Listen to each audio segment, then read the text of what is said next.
أنا ماجدة سليمان، مديرة برنامج التنمية المجتمعية ومسؤولة عن ملف الصحة الإنجابية والتربية الجنسية في مؤسسة قضايا المرأة المصرية. أو تخلي أي حد يمسك كده عشان إيه؟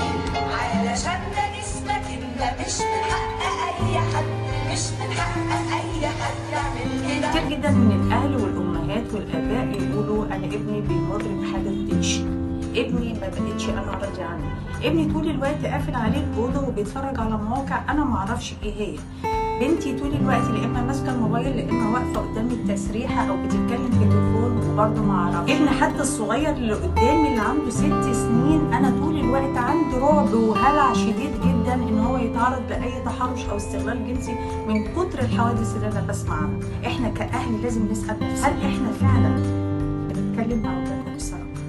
هل احنا فعلا بنديهم الوقت ان احنا نسمعهم؟ هل احنا بنتحاور معاهم؟ ايه هي المواضيع اللي هي تتناسب معاهم علشان هم محتاجين ان احنا نتكلم فيها؟ هل احنا فعلا وصلنا لمرحله ان احنا زي ما بيقول المثل كبر ابنك خويه؟ هل احنا فعلا بنخوي؟ وانت كأم هل بتتكلمي مع بنتك عن الدورة الشهرية قبل ما تنزل لها ولا بتستني لما تنزل لها وبعد كده تفتحي الحوار معاها؟ بنسمع كل يوم عن حوادث تحرش واستغلال جنسي للاطفال، وما اخفى كان اعظم. احنا محتاجين يا جماعه نتكلم مع اولادنا ازاي يعني ايه نربيهم جنسيا، زي ما بنعلمهم ازاي صوتهم يبقى واطي، ازاي يتكلموا، ازاي ياكلوا، ازاي يشربوا، ازاي يحترموا الكبير، ازاي هم محتاجين يتربوا جنسيا. محتاجين طول الوقت ان احنا نديهم معلومات، مش معلومات، بنربي من هم صغيرين لغايه ما هم كبار.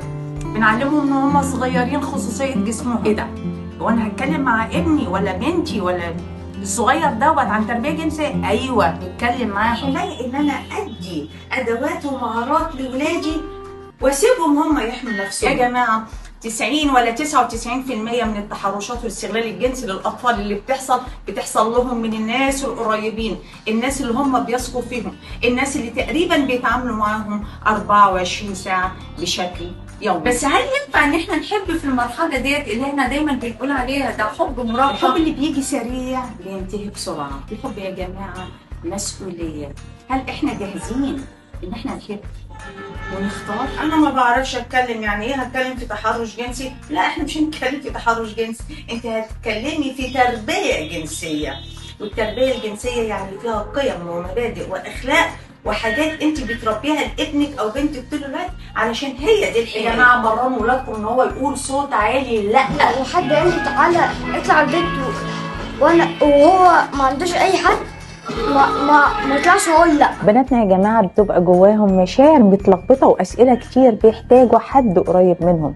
بناتنا مش محتاجين بس معلومات، بناتنا محتاجين حد يحتويهم، يساندهم، يعلمهم، يسمع لهم، يصحح معلوماتهم وينور طريق حياتهم اللي جاية من غير. استفدت ان انا ما حدش يقدر يلمس جسمي ولازم احافظ على جسمي. اكسلنس، فوقها حلوه قوي.